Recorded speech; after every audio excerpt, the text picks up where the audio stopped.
Guys, I'm here to talk to you about our Patreon. Patreon.com/shades and sketch. We've got all kind of great content for you there you won't find in normal episodes. You can join and support the show for as little as $1 a month. At $5, you unlock all kind of exclusive content like episode voting, Patreon-only episodes, and exclusive artwork. On to this week's episode. Oh, hello. I'm Sketch. And I'm Shades. And this is Geeking Out with Shades and Sketch. Welcome back, longtime listeners. Great to be here. Every time you join us in a different corner of the Geeking Out multiverse. Shades, where's the GoCo set up this week? Oh, Sketch. GoCo is set up this week, circa 1950, in Emotep's Casino and Nightclub in beautiful Hong Kong. We're getting our drink on. We got some... playing a little blackjack, taking in a live show. We got large, pillar-esque statues all over the place. Very, very Egyptian in here, even though it is Hong Kong. Yes. So, I guess... If we're at Emotep's, we must be talking about... The Mummy franchise? Universe? Sure. Brendan Fraser's The Mummy. Yes. Because that's really what matters. Yeah. Sketch, do we have a theme song? Yes, I do believe we have a theme song this week. King Tut. He was buried with a donkey. Funky Tut. Oh, he's my favorite honky. Perfect.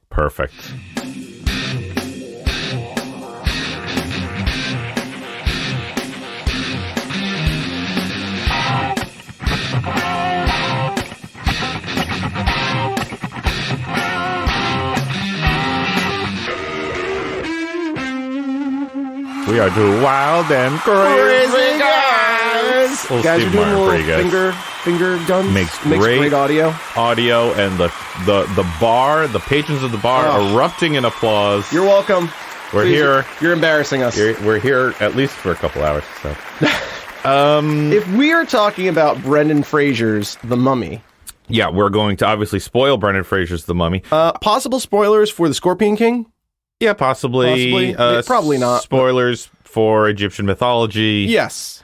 Spoilers for... Egyptian afterlife. Yes. Spoilers for Chinese history and culture. Yeah. Maybe, probably not. I don't think you need to worry about us spoiling the Tom Cruise Mummy movie, because personally, I didn't see it. I didn't either. Okay, so there you go. Team Brendan Fraser. All the way. Fun fact, in like 1998, 1999, Brendan Fraser did an like AOL, like I guess it'd be like a Reddit AMA, but it was on AOL in a chat room. And Brendan Fraser's screen name was Friendin Brazier, and no one believed it was him. But it actually was? It was actually him. Wow. Yeah. It was like on AIM, like good old AIM days? Like on actual AOL in a chat room. Oh, that's great. Remember chat rooms? I do. Yeah. We're old. See, we're already talking about ancient things. Guys, this not only is it a Mummy episode, long-awaited Mummy episode that we've been wanting to do for a while, this is our first Patreon request. Yes, this was chosen by our Patreon supporters, so thank you. Thank you kindly, supporters. And you're welcome. And we were getting to it. We were getting to it because we wanted to do the Mummies. This just bumped up our timetable, and I'm so happy it did. Yeah, me too. So, Shades, you want to tell us your history with the Mummy franchise? I missed the first installment in theaters. So the first Mummy movie, didn't see it, was not a huge Brendan Fraser fan. I think like I had seen him in like Encino Man and Airheads. Okay. I love Airheads, and I love him in that, but then I didn't like his slapstick stuff. He had done, like, Dudley Do-Right and George of the Jungle. Yeah, he did those. And that was just bizarre. Yeah. And I missed this when it came out, and I had a, like, work-study job, but in high school. Yeah, can you remind me what year this came out? This came out, the first one came out in 1997. Okay, that lines up then with my memories. Yeah. And I missed that. And so I had, like, a work-study job, but not really, in high school at my school library, and the librarian was like, I think you would really like this movie. It seems right up your alley. Interesting. And let me borrow it. And I loved it. You loved it right off the bat. Okay. I loved it. and was all in and gleefully ate up The Mummy Returns. Did you see that one in theaters? I did, yeah. Okay. When did that come out? 2001. Okay. I believe Mummy Returns. And then how'd you do with... Now, guys, we're not focusing on the Scorpion King because that kind of starts its own story universe. and its own universe, even though it is, of course, touched upon in The Mummy Returns. Yes. But that would be The Rock's Mummy series. We're sticking specifically with Brendan Fraser's series. Didn't see The Scorpion King in theaters. When The Scorpion King came out for home release, they released the Mummy trilogy. Yeah. And they counted the Scorpion King as the third installment of the Mummy. Yeah. And I wanted those movies. Yeah. So I bought the collector's set with all three of those. And that was the first time I had seen The Scorpion King. I still haven't watched The Scorpion King. Not really a fan. Okay. You're not missing anything. All right. There's a great moment where an inexperienced Rock punches, I'm blanking on his name, Papa Bear from Armageddon. Okay. The original Wilson Fisk. Okay.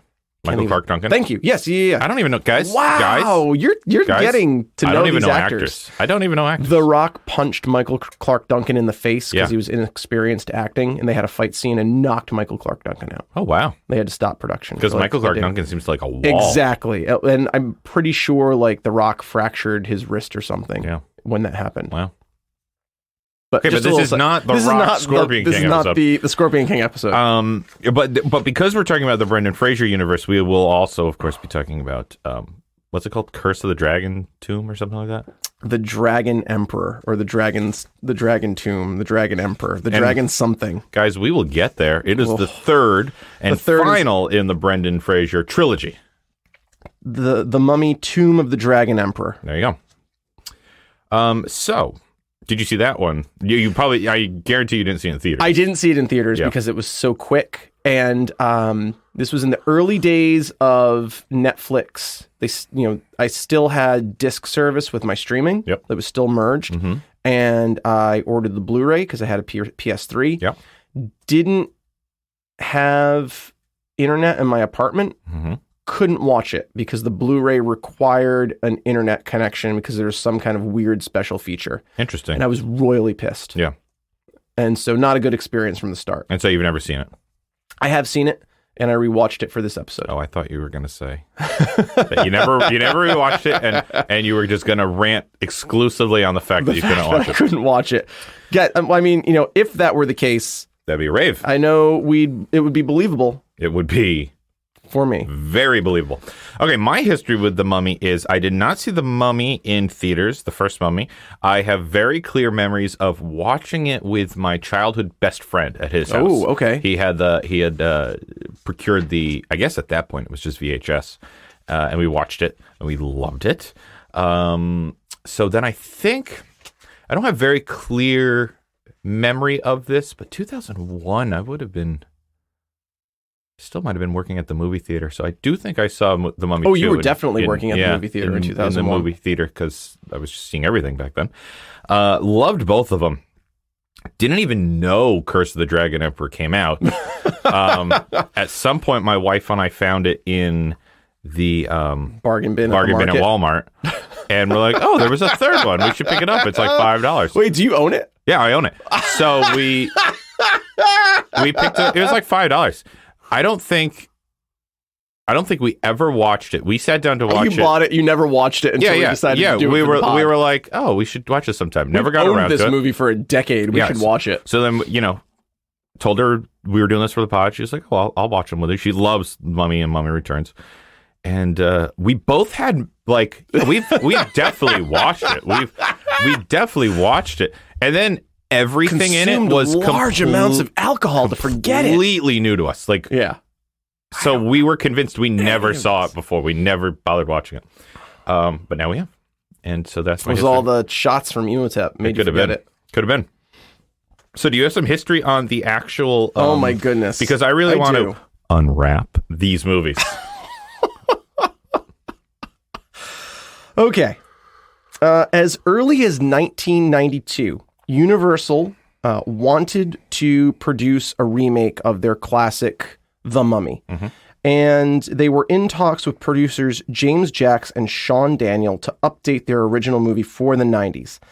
7 years, 5 directors, and 6 scripts later, we got the Brendan Fraser helmed blockbuster that we know today. Worth it. Some of the directors in between, Stephen Sommers eventually gave us the movie that we know, but some of the directors that were attached to it at different points were George Romero. Okay. And his script and the elements of his script were the things that survived the longest and eventually made their way into the film. Mm-hmm. Wes Craven. Okay. Nightmare on Elm Street. Yeah. Mark Garris and Joe Dante were all attached to these movies at one point. And Stephen Sommers' approach for this movie was Indiana Jones meets Jason and the Argonauts. Have you ever seen Jason and the Argonauts? I've seen like scenes of it in like... It's kind of like a Clash of the Titans. Yeah, and like cinema history kind of specials. I've seen clips of it. I haven't seen it from start to So that finish. was like, he wanted to make... Yeah, I see it. A B movie for the 90s. He wanted to... His kind of modus operandi was like, I'm going to reinvent the B movie and make it huge again. Okay. And I think he succeeded. Oh, absolutely. It is equal parts like camp with fantastic action and just strong dialogue. Edge of your seat excitement? Yes. Yeah. And those are all of the components of a B movie. Yeah. Did a great job. Principal photography began in Marrakesh, Morocco on May 4th, 1998. Wait, is that right? So it came out in 1999, the first one, not 1997. Oh. Sorry about that. And it concluded 17 weeks later in the Sahara Desert. And UK on August 29th, 1998. And it came out on May 7th, 1999. So you're telling me that The Mummy filmed more scenes in Africa than Black Panther did? Black Panther, okay, yes. I just wanted to make sure that I got that. And they had to contend with actual sands. Like a lot of the sandstorms in the film are real sandstorms. Okay. They also created some of the sandstorms because real sandstorms don't have faces. Well, they also don't cooperate well with direction and scene placement. So some of them are real, like the far away sand, like shots where there's sandstorms and haze. Those are real. And then they had to obviously create them with practical That's effects. movies, guys. Yeah, that's movies exactly. and not Weather Channel. Sketch, do you have a synopsis for The Mummy? You didn't ask me to do one. You want me just to spitball one? Sure. Okay. So there's these mummies. No, I guess we should start all the way back in ancient Egypt because that's where the movie starts. So there's this dude, the high priest Imhotep. Yes. And he is boning the pharaoh's wife or favorite mistress, I suppose. And the pharaoh discovers them, and Namun stabs him to death. Yes. And the guards catch Imhotep. His lover kills herself because she knows that he will resurrect her. My body is no one's property. Yep, and she stabs herself. And then they curse Imhotep with the Hamdai, and they bury him alive. The worst of all ancient Egyptian curses. And then hilarity and hijinks ensue. Flash forward to the 1920s, and you get an Egyptologist named Evelyn something, and her brother Jonathan, and they're British. That's all you need to know. And they recruit the scruffy, gunslinging American. He's like a hybrid Indiana Jones meets T.E. Lawrence with a little bit of Han Solo in there. Too, yeah. Rick O'Connell, played by Brendan Fraser. Brilliantly. The trio of them go on the quest to uncover the Book of the Dead with their Magi friend Ardeth. Yes, Ardeth pops in from time to time. Yep. And all the while in pursuit by the Mummy, which has been raised by a rival group of Egyptologists. Egyptologists. Unleashing the curse upon the land. Yes. And to defeat him, they need to discover the Book of Life and send him back. Return his immortal soul to the underworld. To save the day. And it's the quest to save the day. Perfect. Are we doing all of them? Do you want to go straight to Mummy 2? Well, just because I don't have specific raves and rants. Okay, give us the scores, and then we'll go Mummy 2. Sure. Then we'll do Dragon, and then we'll just do our shit. The Mummy. IMDb, 7 out of 10. Rotten Tomatoes, 58 critic, 75 fan. Metacritic, 48%. Fuck you, Metacritic. Google, 95% of Google reviewers love The Mummy. Did you do individual scores? No, I did not do individual scores. I will give my individual, and then I'll average them together. Okay. I gave it a 90%. I love this movie. Okay. If I had to give this one a score, a specific score, I'd probably give it a 93. Probably like a 93. Perfect. It's up there. All right. Mummy Returns. Mummy Returns. Okay, so, guys, I'm just going to tell it like I'm at a bar because I'm here at a bar. So, okay, so it's after the events of Mummy 1. It's like, what do we say, 5 years, 6 years after? Yep. Okay. Rick and Evie have gotten married and had a child named Alex. And they are still in Egypt because Evie is, I think at this point, she's the curator of the British Museum, isn't she? Yes. And no, I'm sorry. She works for the Bembridge Scholars that she keeps going on and on about. Okay. And they're traveling all over the world on digs for them to write about them. And so they are trying to unearth some evidence of the Scorpion King, which is this mythological but based in fact Egyptian ruler, which we soon find there's really no myth about was him. The Scorpion King like brand new? Yes, the Mummy 2 was introducing the idea of Scorpion King, and then the next movie to come out was The Scorpion King. Right. And it came out very quick after. Right. So this was like launching the idea of the Scorpion King. Very smartly, I think, too. Yeah. Just making him like the focus of their research. Right. And like we as like Western culture had just discovered the Scorpion King. Yes, correct. And they were capitalizing that. And so what happens is they find evidence of the Scorpion King and his bracelet. Alex inadvertently puts the bracelet on. It will not come off. At the same time, another group led by almost like a cult of fanatics rediscovers the body of Imhotep. And purposefully, yes, and the book of death or life, or whichever one they need to resurrect him. Right.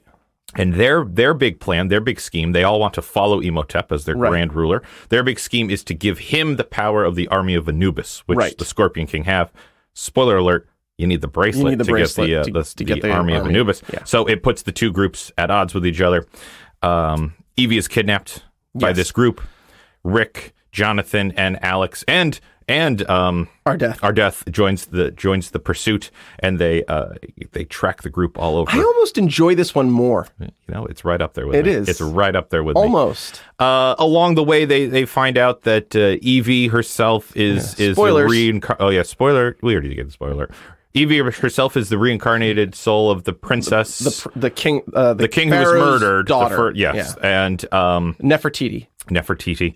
And Rick O'Connell is like a descendant of the Magi. He is a Magi. He is a Magi, and he doesn't believe in it, but basically fate has chosen these two. He has a tattoo of like the Magi symbol on his wrist that was not there in the first movie. And so the first task is to rescue Evie, and then the second task is to put down the Scorpion King, and then the third task is to not die. Not die is there the whole time. Yes. Not die the whole time. Third task is to put down Imhotep for good this time. Yes. The Mummy Returns began shooting in May of 2000 and filmed through September of 2000. ILM again provided the bulk of the effects, and it's more of the same, only without as good a story and an annoying kid, but at least our characters continue to grow. Yeah. Giving us the scores? The Mummy Returns. IMDb, 6 out of 10.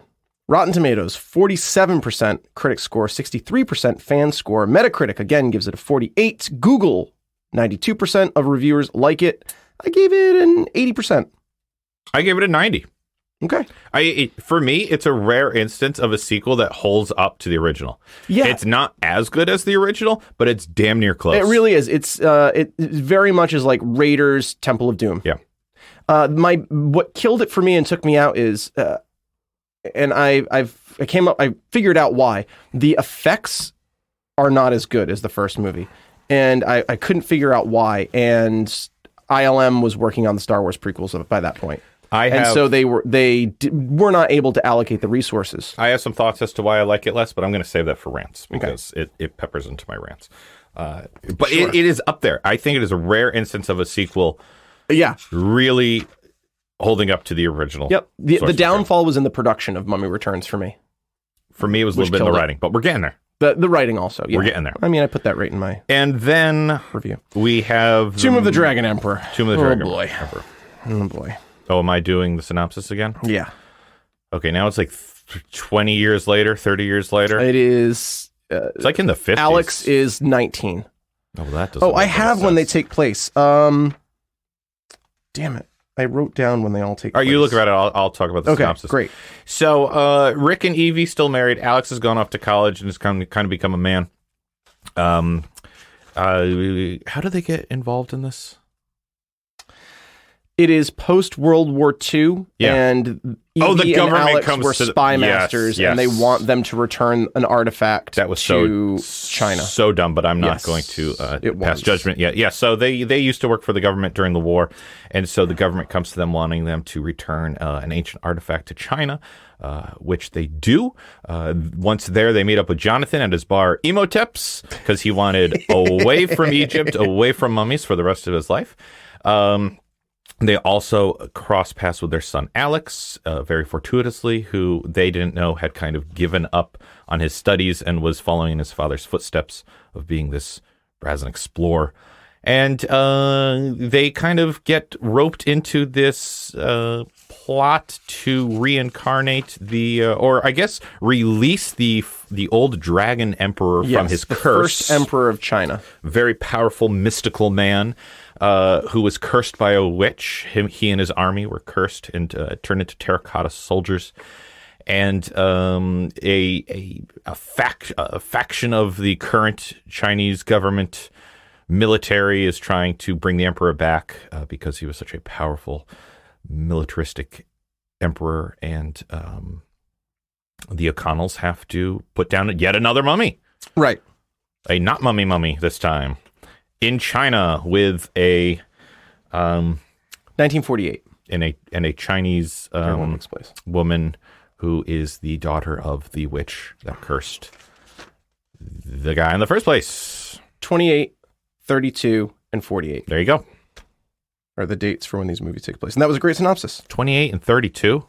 1928, 1932. I call bullshit on that. I'm sorry, 1928, It had to be later than 32. Okay, thank you, because Alex is not 4 years old. And 1948. Yeah, that makes more sense. Yep. And Alex is supposed to be 15. In what? In Dragon Emperor. Oh, that's bullshit. We're getting there, guys. Yeah. You have scores for Dragon Emperor. Tomb of the Dragon Emperor. I have the cost for all of these, too, which is very interesting. We'll get there. Tomb of the Dragon Emperor.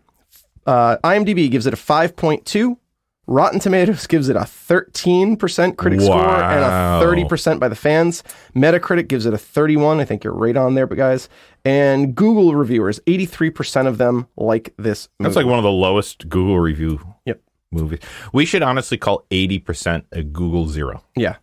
I gave Tomb of the Dragon Emperor a 25. Yeah, I mean, I didn't do individuals, but I would give it... That is my second lowest. That's...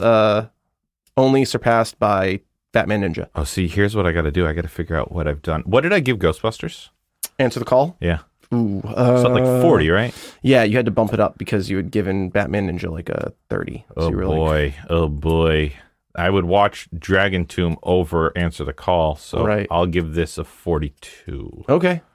That's fair. But I didn't do the math because I just came up with these individual scores. I gave the whole trilogy an 87 because I love The Mummy. I gave the whole trilogy an 85. Yeah, it's I love great. It. Yeah, and I love the characters. If you can ignore Dragon Emperor, you got a real gem on your hands. Yeah. You want the cost of these? Yeah, let's do the cost. Okay, so The Mummy. I'm not going to make you guess. You hate guessing. Mm-hmm. The Mummy cost $80 million to make. Okay. It grossed $416 million. That is a success. That is a success. Yeah, okay. Yes. The Mummy Returns cost $98 million and grossed $433 million. Still a success. Oh, yeah. Tomb of the Dragon Emperor cost $145 million to make. Where is that money? Yeah. Excuse me. Where is that movie on the screen? Excuse me. Knock. Hello. Where is that money? That is in Brendan Fraser's weave in that movie. I guess so. It did not look good. All right. I don't know why they tried to make him look so young in that movie, because he was supposed to be older. So young. Anyway, it grossed $401 million. Okay. Still a success. Yeah. There was a fourth movie in the franchise planned, but Universal opted to reboot it with Tom Cruise, who was originally in talks, along with Sean Connery, Tom Hanks, and someone else that I can't remember, to originally play Rick O'Connell. Interesting. And I think Universal, you made a huge mistake. Someday I will actually watch that Mummy movie. I will sit down and watch it. Someday. But today is not that day. No, it is not. So, okay, so all three were a success. I'm happy to hear they were a success.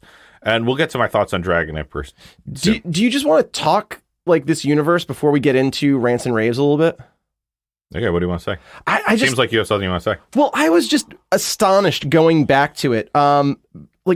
Hey, Brendan Fraser is a great fucking actor. Yeah. And not that I didn't think he wasn't, but he kind of has this slapstick kids comedy reputation. Yeah. And then he disappeared from Hollywood for a long time. Honestly, I don't think I ever saw anything else Brendan Fraser was in. Like all those like kid movies. I never saw Blast from the Past and Say No Man. None of those. No. Okay. Wow. No. So to me, Looney Tunes Back in Action. No, I don't think I saw that one either. No. It wasn't Tay Leone. It was Dharma and Greg. Who is she? Can't think of her name now. Dharma. Yes, but obviously. Yeah.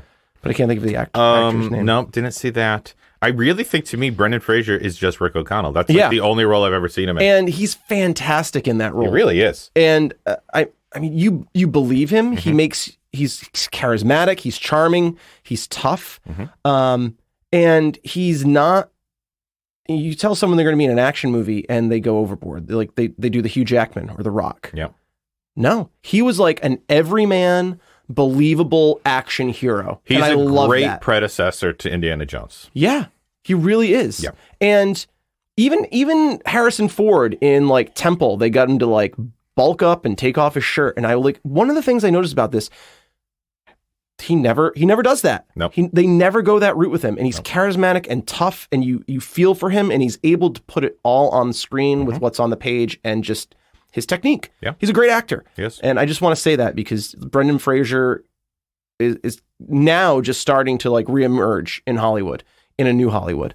And his story is really, really sad if you read what happened to him. Oh. In terms of like, is this gonna bum me I'm not going to go into it on the pod. Okay, if you're interested, like read where Brendan Fraser's been for the last decade and a half, 15 years, if you want to. But one of the things that happened was Brendan Fraser did all of his own stunts in this movie. Wow. And by the time they got to Dragon Tomb Emperor thing, he was like held together with duct tape, braces, ice, and ibuprofen. Wow. Like he really destroyed his body doing these movies, doing his own stunts. And I think it looks great on film, but it's really unfortunate. Yeah. Yeah. But and the other thing that I really wanted to talk about with it just holds up so well. It really does. The special effects, and part of that I think was ILM started working with Arnold Vosloo, who plays Imhotep. Yeah. 6 months before they started filming to capture him in digital. Yeah. So like whenever in the first Mummy movie, everything works and lines up so well. Yeah. Like when he's a mummy, it's actually they've deconstructed his face and his body. I remember learning because they mapped his whole body. That the Mummy movies was some of the earliest motion capturing. Yes, and it looks the first one in particular. The second one it falls down a little bit because they didn't do that 6 months of time with Vosloo, and I don't know what the fuck they were doing with The Rock at the end of that movie. We'll get there. We're getting there, guys. But 6 months that he essentially stood on a green screen and allowed them to like take reference photos of every part of his body so that when they built part. Yeah, essentially. I know, that's what I said. And every part. You said it creepily, like every part. Just how I talk. It is. Just how I talk.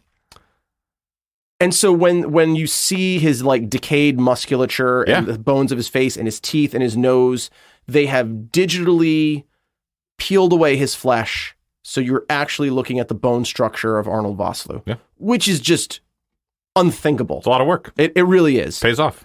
And, we've talked about like the marrying of practical and special effects, and there's so much of that in these movies. Yes.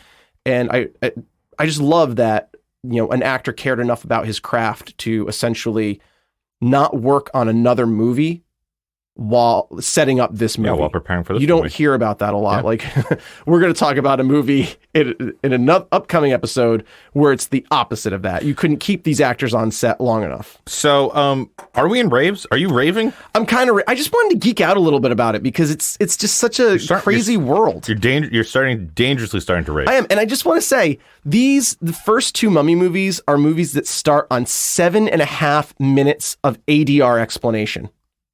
And I don't care. No. And it works so well. You don't care about it because they're not... Yes, they are exposition about what happened in the past. 7.5 minutes each. That is on par with like Lost in Space movie. But you're watching the story play out. And that's why I didn't care. And so... Yes, it's exposition, but it's really just narration over scenes that you're watching take place in very well put together like settings. Yes. Like if you think of the first Mummy, those first 7.5 minutes take place in ancient Egypt. Yes. And it's the only time we're there in ancient times, but they dressed the hell out of that set. Yes, they did. And it was completely believable. The CGI as you're coming into the city, everything looks great.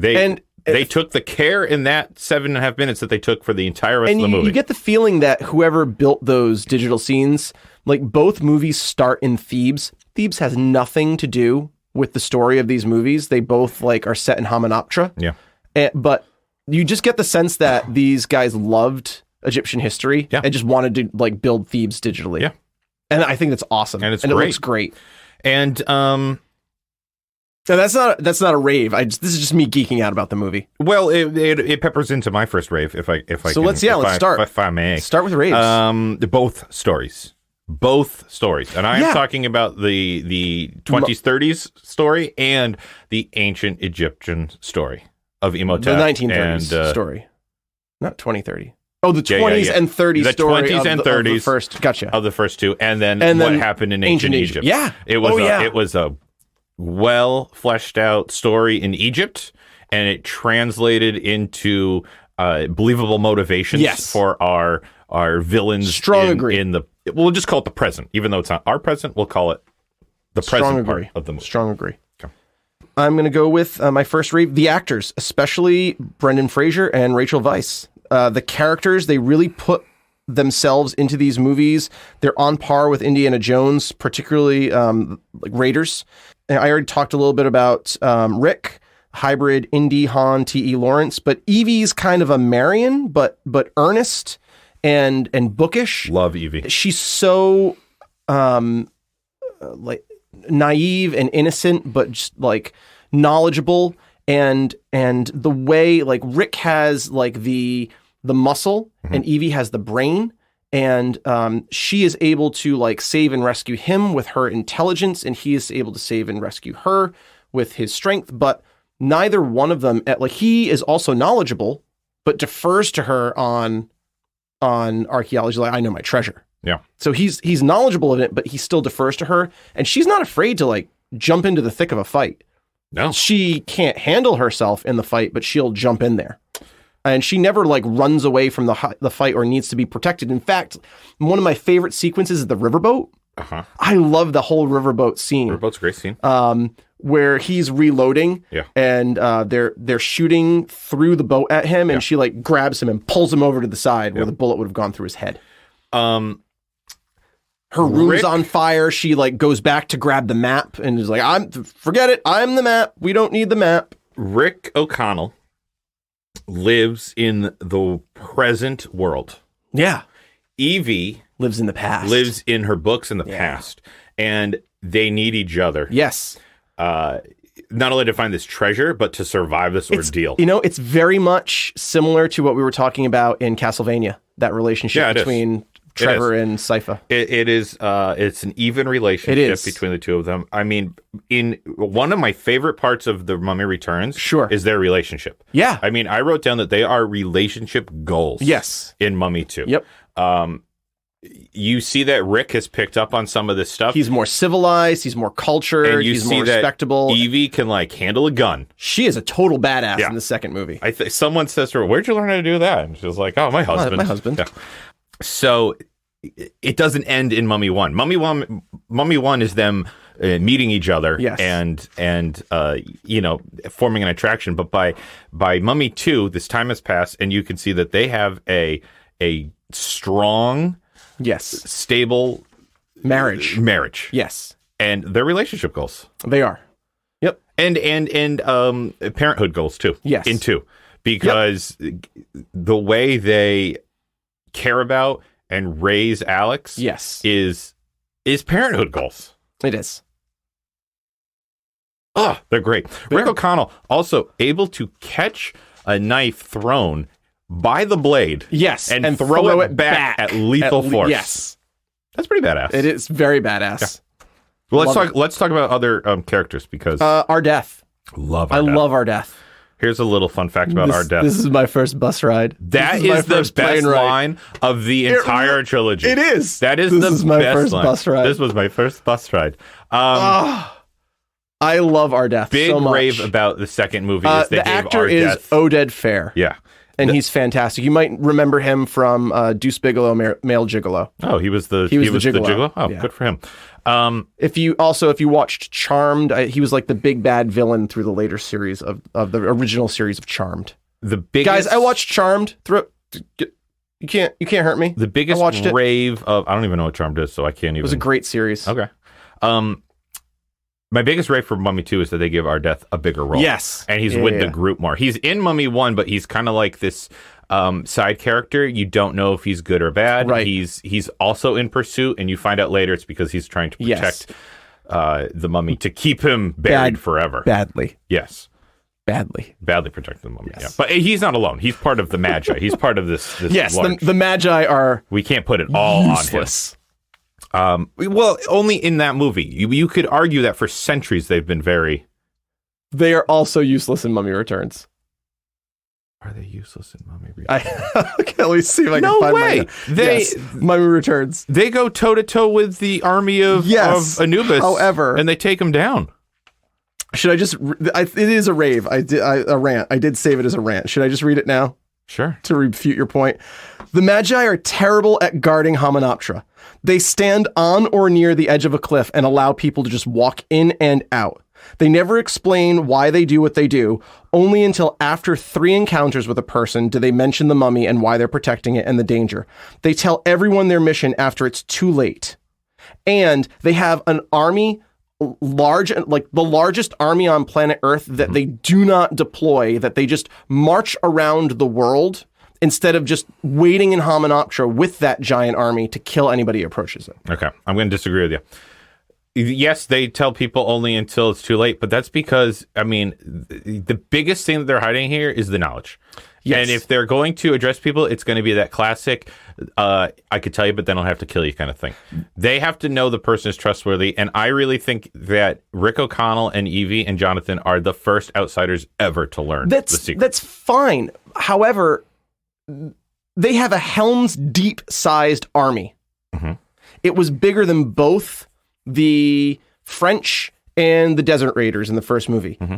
Kill them all. Mm-hmm. Secret protected. Mm-hmm. Done. Anyone who goes to Hymenoptera dies. That's the legend. Mm-hmm. Essentially, everyone walks out of Hymenoptera. Mm-hmm. If they had that army the whole time, just wipe out anybody who approaches.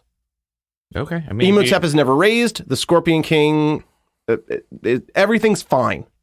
I guess. Or they knew where the bracelet was. Mm-hmm. Station your giant army there. Mm-hmm. Kill anybody who approaches. No bracelet, no army of Anubis. We're going to have to disagree on this point. Yeah, long-time listeners, if you agree with Sketch, tweet at GoForSketch. If you agree with me, tweet at GoForShades. Yeah. Let us know which one of us is right. If you especially watch them fight the army of Anubis, they are incredibly capable. They're capable fighters, but they're terrible at their job. of protection. Yes. And that's where we'll have to disagree. Because they've been doing it for 2,000 years. Emotep is raised twice in the scheme of 6 years. Okay. All right. Let us know, longtime listeners, which one of us are you with? Tweet at 2,000 years of success or 6 years of failure. They also failed to protect the king, the pharaoh. They were Pharaoh's guards, the Magi. Yeah. They're the ones who cursed Emotep in the first place. Yeah. And placed the Hamdai on him. Yeah. That was stupid.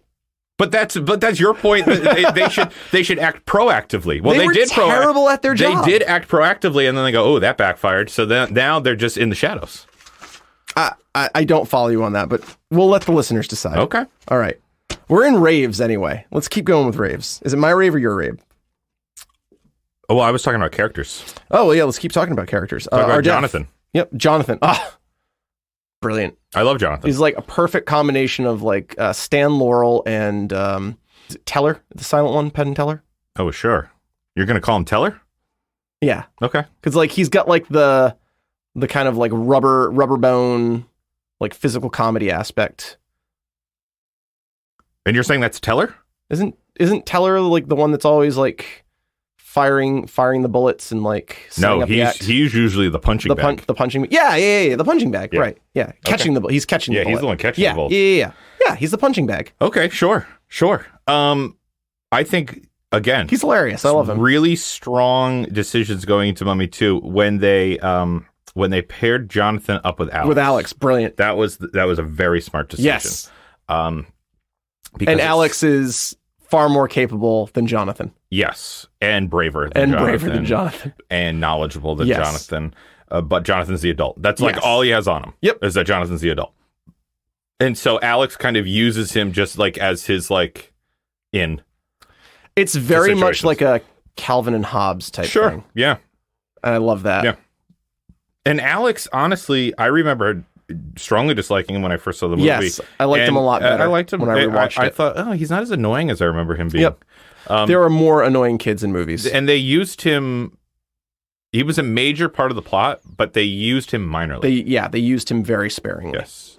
That was very smart. He was not Anakin Skywalker in you nailed it with that. He is not Anakin Skywalker. So in the Phantom Menace. The last character I'll bring up is Emotep himself.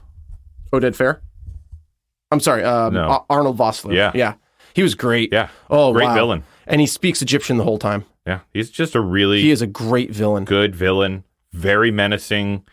You get it. You get why he's doing what he's doing. Oh, yeah. Heartbreaking at the end. Like his final end. So bad. When he like looks, when we were saying the relationship goals of Rick and Evie. Rick, no, go. We just got you back. Our son needs a parent. Go. Yeah. And she like runs in and saves him. And Emotep, who has literally risked everything. Yep. Died and come back. He's trying to destroy the world. Killed countless of people just to bring his love back. Anck-su-namun back. This love that's supposed to transcend the ages. The ages. Help me. Yeah. Like, nope. Yep. And she runs, and he just gives up. Yep. And like literally falls into hell. Yep. That's why that was heartbreaking. The overwhelming theme of these two movies, the overarching theme of these two movies is the dichotomy of love. It could be the biggest strength you have or your biggest weakness. And our two pairs, as their story plays out in Mummy 2, really show that. Yeah. It's wonderful. Well, he gave up everything for Anck-su-namun. Yeah. And that was gut-wrenching. I don't want to get into the side characters. Sure. But do you have a favorite side character? A favorite side character? Favorite side character? Winston. Oh, that was mine too. I love Winston. Yeah, I love Winston. Him. What's the quote I wrote down? For Winston. Winston's a World War I pilot who's stationed in Egypt. And he basically, his whole squadron went out in a blaze of glory, and he didn't, and he regrets it, and he's just drinking his days away. Yes. You probably won't live. Oh, do you think so? Probably not. Everyone else we've met has died, so why not you? He was, World War I fighter ace. He was a jolly chap. Yes, who just wanted to die. Yep, and be with the other pilots, but die heroically. Yes, and he got it, and he got it. And the tragedy of his life, what turned him to drink, was that the opportunity to die heroically had passed. Yes. If he had just waited a couple more years, he was going to have plenty of right chance. back in the thick of it. But hey, but he still got it. He still got it. Did. Yeah. And that was such a great sequence. And Jonathan and our death on the wings of the plane. Yep. That was my first air travel. Did he say that in that movie? I thought the bus was the first time he said that in I've London. never flown before. That's funny. Yeah, these movies are just do you have other raves? I do. It's just a perfect blend of adventure, humor, terror, and faux history. Yeah. It's so smart. Here we go. Here's one. When they do archaeology, they actually raid tombs. Yes. They actually discover stuff, not just death and traps and monsters. Yeah. And there's a whole other franchise out there, Tomb Raider, where they never really discover anything in any of those movies, and there's no archaeology element. It's just guns and blowing things up and adventuring. Yeah. And I love that there's actual discovery and learning and pursuit of knowledge. Mm-hmm. I only have one last rave, because we've already kind of talked about the other ones I wrote down. But I never saw the original classic, The Mummy, the old monster movie. But I have seen clips of it, in Laurel and Hardy Meet the Mummy. It's a great one. But this movie really pays respect to it. It does. But takes it in a new direction, for the 90s and 2000s. But there are shots that are just so classic. The shadows of the mummy shambling forward when they're in the tomb. Yeah. Yep. Or even just setting it in the time frame that they set it at in the 30s. Yes. They didn't have to do that. That was a smart decision that paid respect to the history of this story in cinema.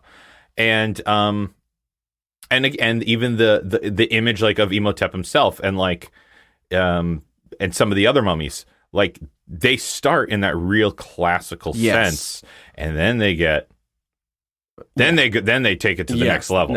They don't just start at that next level and you go, this is the new mummy now. It's oh no, here's what you here's what you'd recognize as the mummy, but look how even more dangerous it gets from here. And often we talk about how things fall down in different acts. Mm-hmm. These movies are even Tomb of the Dragon Emperor, I will say, they're perfectly constructed in such a way. Act 1's the setup. Mm-hmm. You get your history, you learn about your characters, you see where they've been. We add things to it. Act 2, you get the terror of the mummy, and this is serious. He's gonna suck you dry. He's gonna set you on fire with his heat handprint thing. His face is gonna shatter. Who knows why they did that? It was a cool effect. But it's the terror and jeopardy of the mummy, and then the rescue. Yeah, and the rescue is always just, it's like you said, they just take it to the next level. Yep, and every single one of the movies follows that setup, and I will say does it well. Because we've seen movies where in the third act, the movie just falls apart. Yes. And we're you know what? It would have been better if it was just the first two. That was both of us had that. For Aquaman. Yeah. If it just been. We disagreed on which one to take out. The second act and the third act, or the first act and the second act. It even better. Yeah. Just 2 acts would have made it so much better. Yeah. No, these movie mummies, and I agree, all 3 of them, some not as successfully as the others. Some not as successfully as the others. But they all follow it and do it well. If you're going to knock the Dragon Emperor movie, whatever, there are more grievous mistakes. Oh, yeah. Than the way they follow the formula. Yes. Do you have any more raves?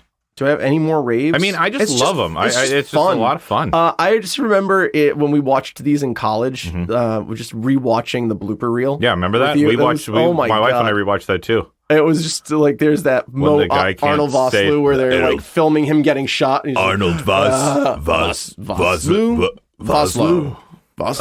Whatever. Yeah.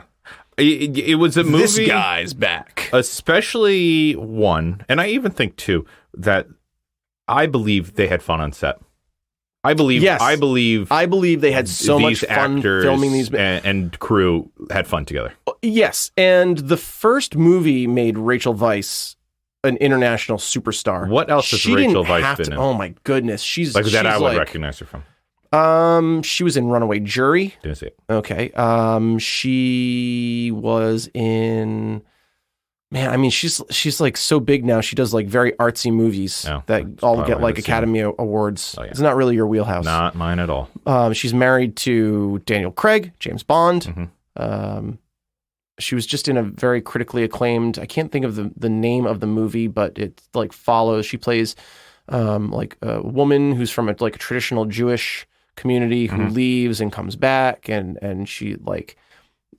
she was like married to a guy and got divorced, and they don't like her for that. She comes back and like meets her childhood friend, and it's like, have I been like a closeted lesbian my whole life? And it got huge, like critical acclaim. It was nominated for a lot of things last year. Gotcha. She didn't have to do Mummy Returns by this point, but you're right. I think they had so much fun on this set. They even wrote a part for the model who played Anck-su-namun in the first movie to give her a part. Yeah, they gave her a legitimate part in the movie. Yeah. I think they must have had so much fun doing those fight sequences. Yeah. Like watching the blooper reel. Yeah, watching the blooper reels when it's I think they Brendan had so much fun. Vazalu. Yeah. They really did seem like to... Yeah. They were...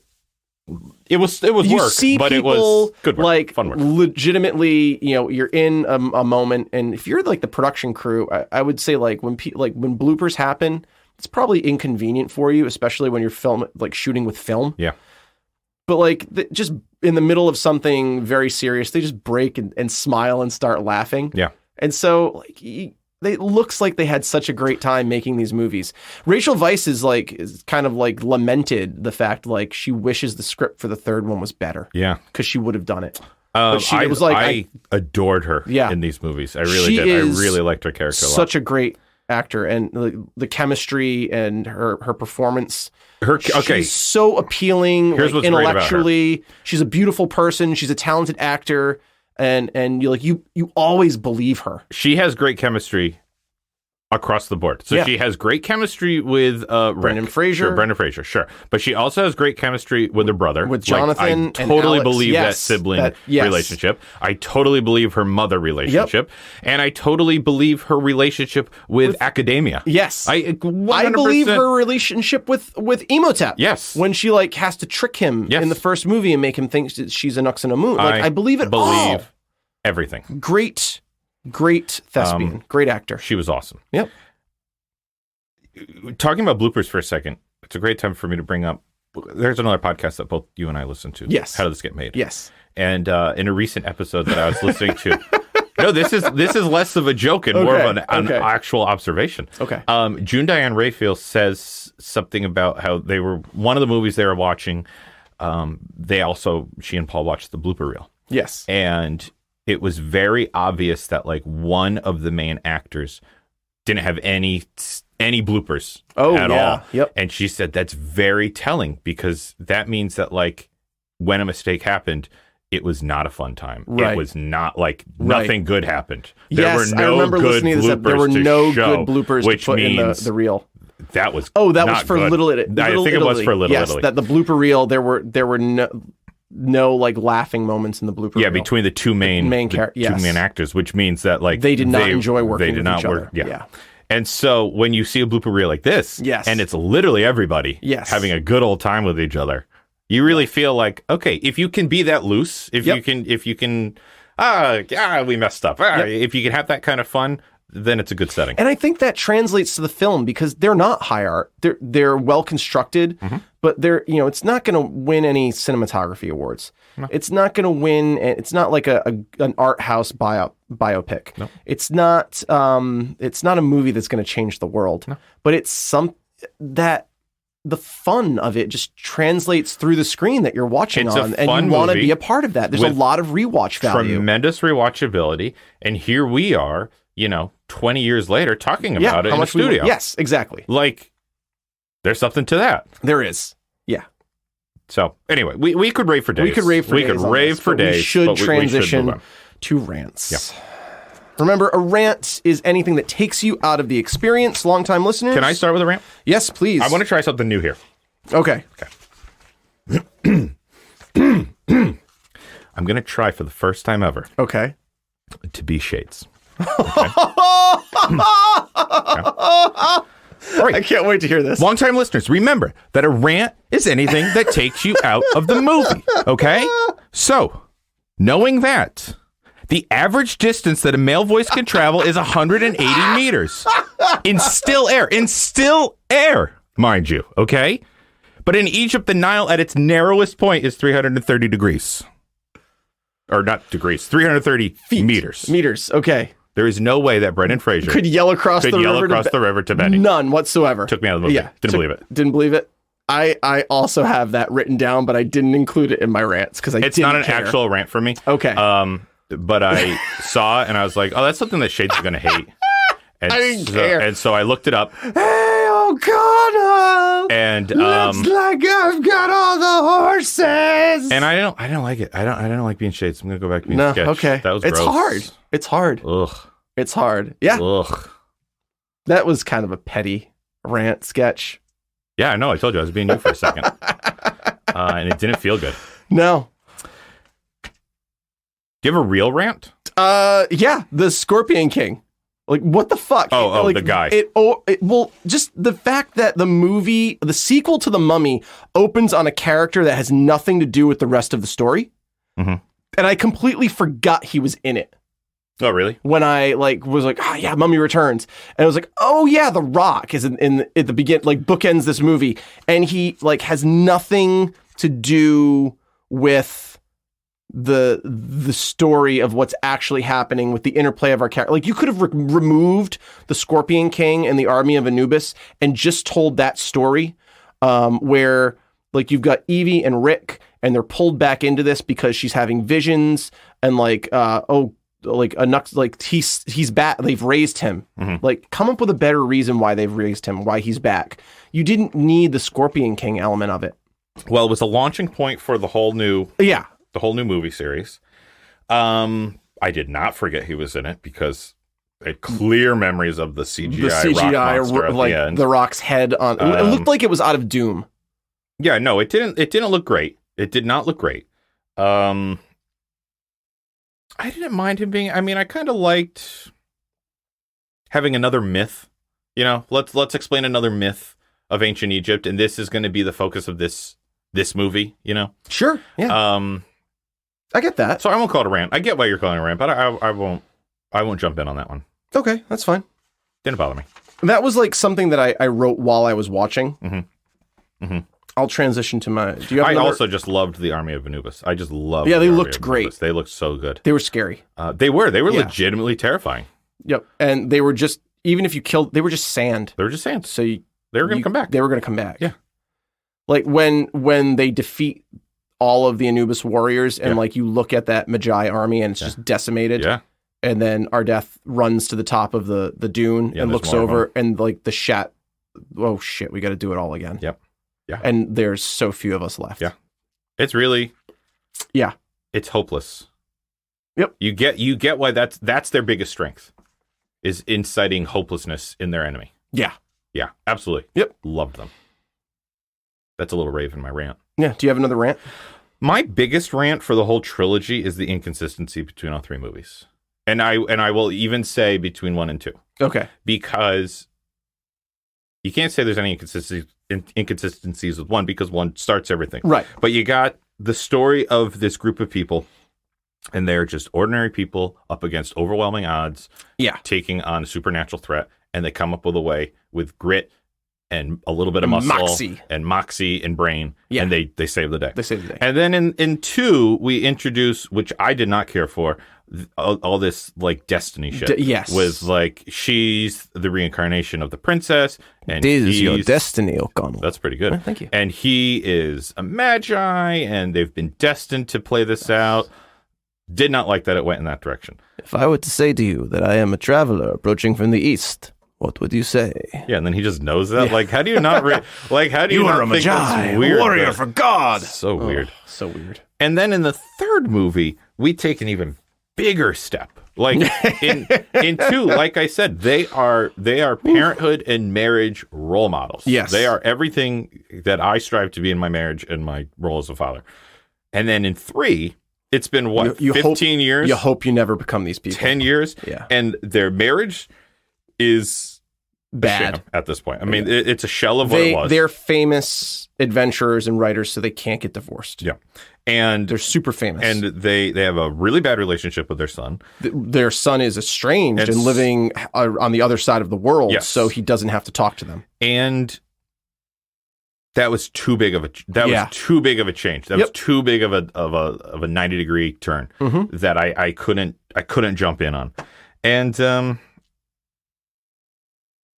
I'm trying to think if there were like Evie. I think the biggest sin. Okay, the two biggest sins as far as Rachel Weisz, Evie. Well, yes, that was a big problem. But what are you going to do if Rachel Weisz doesn't agree?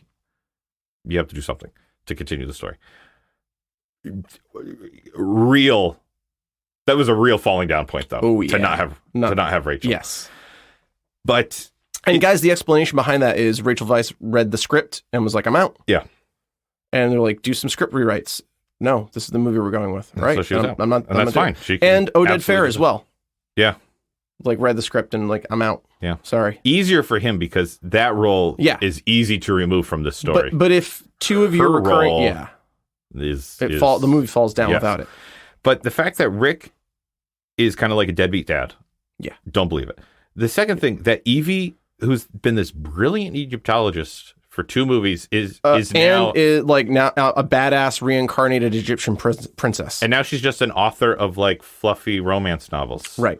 And she's not even a good author because she can't come up with any new material. She can't create anything. She can only record things that happen to her. She experienced. She can't create anything new. It's such a disservice to the character of Evie. Interestingly enough, like the most authentic character winds up being Jonathan. Jonathan is the only one that comes out like at the end of the whole story, like the most consistent. Like, and maybe it's because he is not as prevalent as the other two. What I wanted? But he's right there with everybody. Like, he is probably the second tier down of a fleshed out character in this. And he comes out the best throughout the entire series. Yeah. And that's sad. And in 3, he was the only character in 3 that I met and went, this is Jonathan. This is Jonathan. Okay. Yep. This is the Jonathan Classic I've known for 2 other movies. Yep. Everything he did in that movie fit with his character. I did like that that he had moved to China. Yeah. To get away from. Well, not just to get away from, but like he was there because Alex was there. That's why he set up shop there. Do you think that's what drove him there? Yep. Specifically Hong Kong? He could have built that anywhere. Okay. I think specifically Hong Kong because Alex was there. Yeah. I didn't pick up on that, but I'll take it. I'll go with it. At the end of this movie, though, he moves to Peru to specifically to be away from mummies. Spoilers. Mummy 4 was probably going to be in Peru. It was. Yeah. They were going to have Peruvian mummies. Yeah. And which makes a lot more sense than these mummies, because these are not mummies. They were not mummies. They were cursed men. They were cursed men. Suspended. It's like suspended animation inside of in clay. Yes. Terracotta. Correct. Yeah. Not a mummy. Mummy, by definition, has to be preserved by lack of moisture. Yes. And they were very moist. Very. Very, very moist. They were like Tootsie Pops. Yeah. They were like a Tootsie Pop. Yeah, they were Tootsie Pops. How many licks does it take to get to the center of the Dragon Warrior? Yeah. And okay, another rant. How does the Mummy Returns destructor system work? For lack of a better word, I'm calling it the destructor system. You find the bracelet. Mm-hmm. You put it on. Yeah. It brings you to Amshare. Mm-hmm. But you have to get there in 7 days or it kills you. Yeah. That's never mentioned in like getting the bracelet. Mm-hmm. Imhotep tells him that. Mm-hmm. It is true. So then you get to Amshare. You go in the basement. You stick your hand in the hole. Mm-hmm. It activates the system. Mm-hmm. You lose your hand. Mm-hmm. You then have to fight the Scorpion King. Mm-hmm. Handless. Mm-hmm. And you die unless you have the golden ASP baton spear. Mm-hmm. You have to kill the Scorpion King to rule the army. And you can either destroy the world or send it to hell. Mm-hmm. What? None of that makes any sense. Like, if you need the bracelet to control the army of Anubis, once you have the bracelet, why do you have to release the Scorpion King? The Scorpion King couldn't get out unless you stuck your hand in the hole. Let me ask you this. What if you don't... What if you, like... If you get to the pyramid and the bracelet comes off your arm, can't you just leave at that point? Yeah. The Scorpion King isn't released. Right. The army of Anubis isn't released. Right. No harm, no foul. I'm going to ask this question first. Are we believing at face value? I've always believed from the very first time that Imhotep spoke the truth. He had 7 days or he would die. The sun starts coming up and Alex starts dying.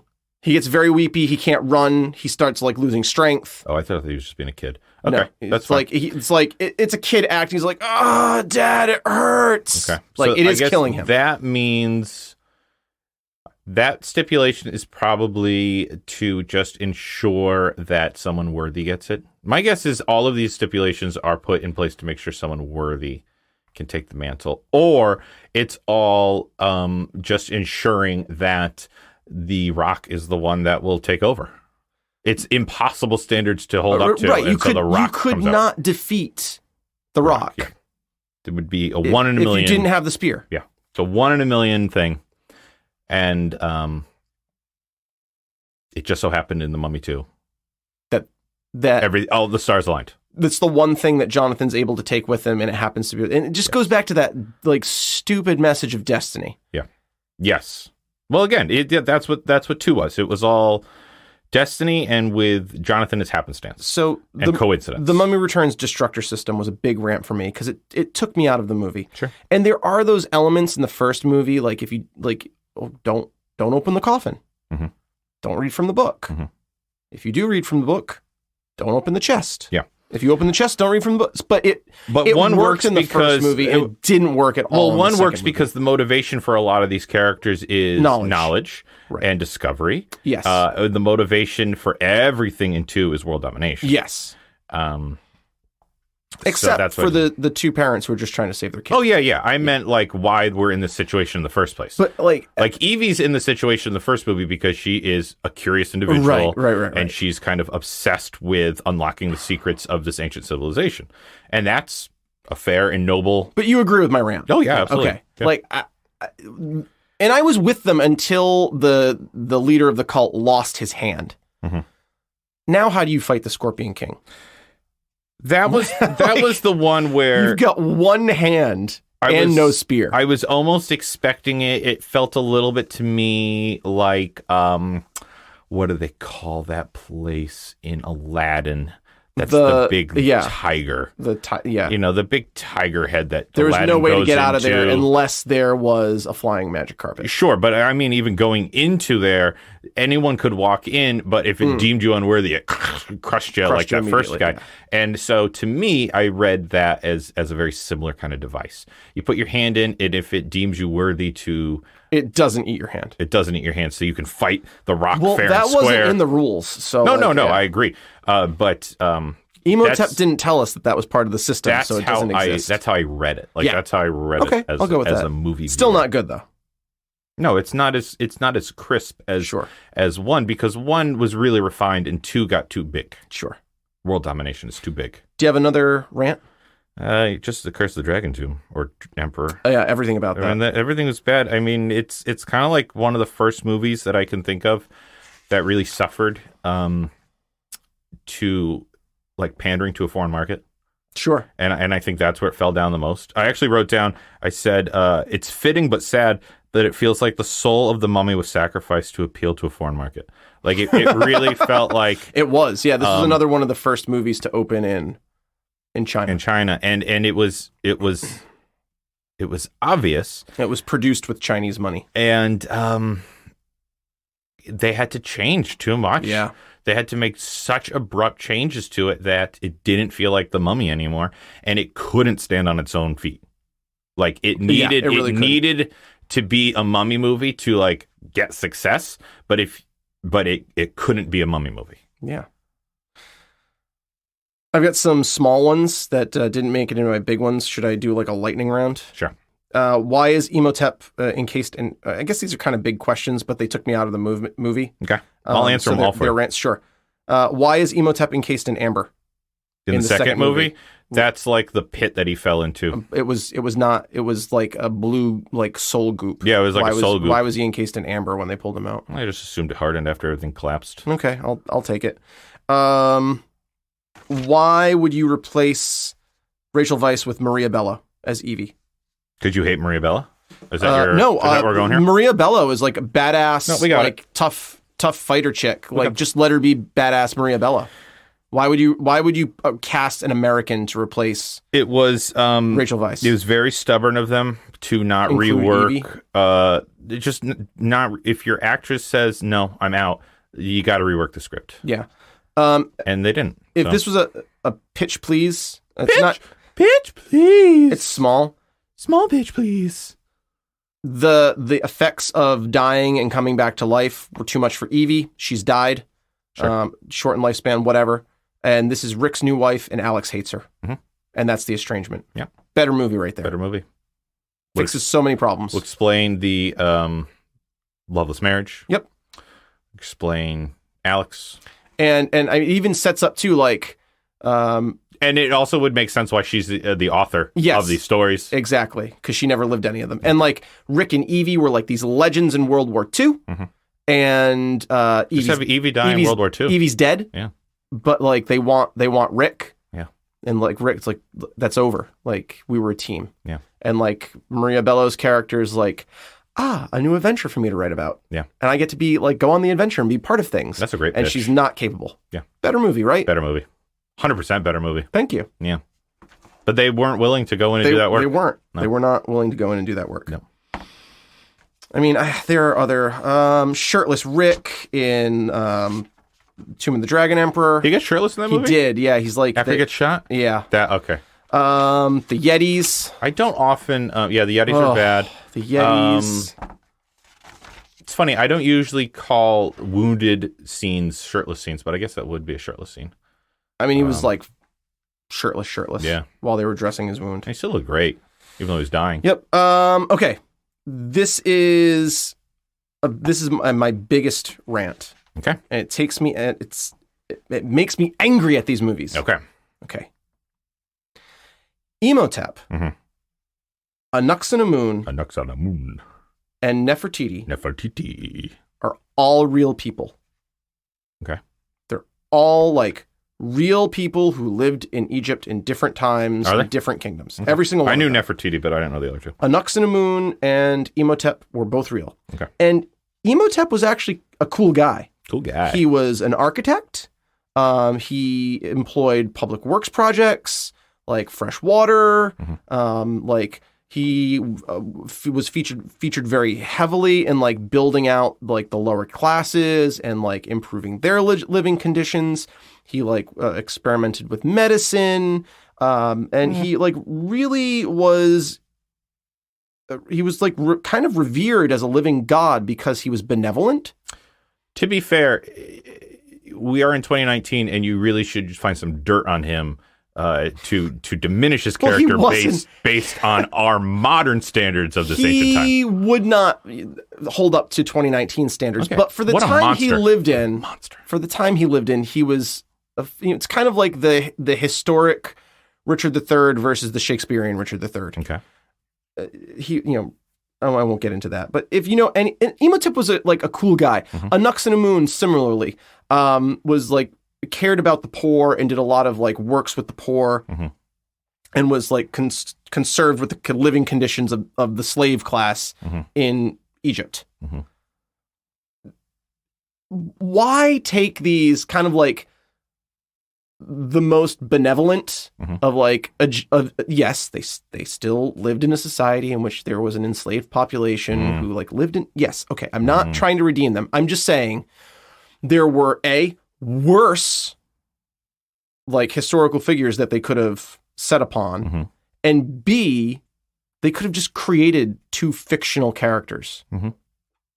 That was kind of like upsetting to me. Okay. I didn't know they were real people, so it didn't bother me. And most people will only ever hear their names through these movies and think that they're just douchebags. So that was rough for me. Okay.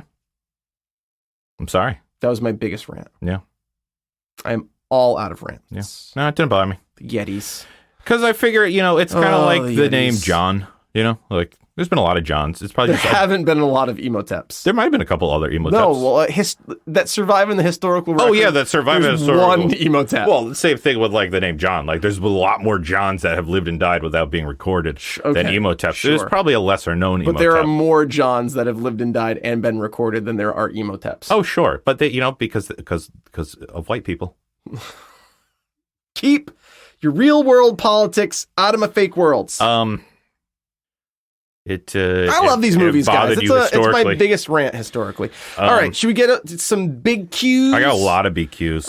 I'm going to try and give you some big A's for your big BQs. Okay. You want to go first? I only have 4.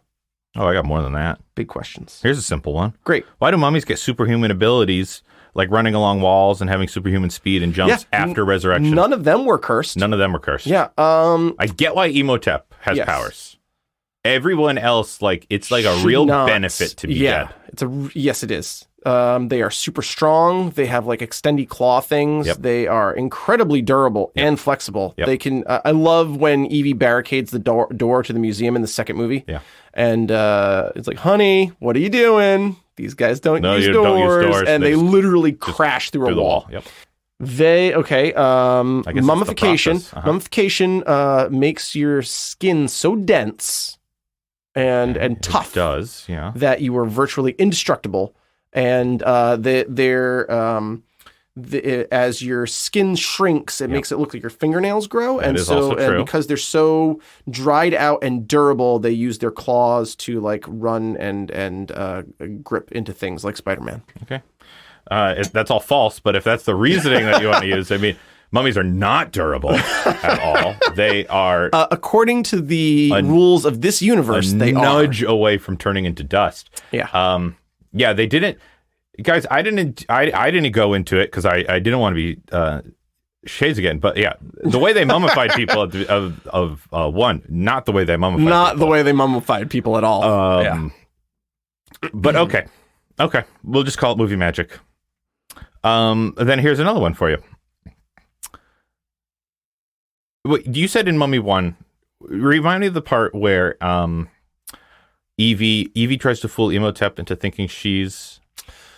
he sees her and thinks and just looks at her and says, Anaxonomoon. Okay. And then she goes with it, and at one point she saves them from being enveloped by the face of sand by kissing him. Yes. And also agreeing to go to Hamunaptra with him to allow him to perform the ceremony on her and put Anaxonomoon's soul into her body. I have, it's not really a sketchy... makes no sense because then we learn that they're completely different characters in the second movie, blah, blah, blah, blah. No, blah. I have a way Why didn't he recognize her? And I have the answer to that. Okay. I have the answer to that. Yes. Okay.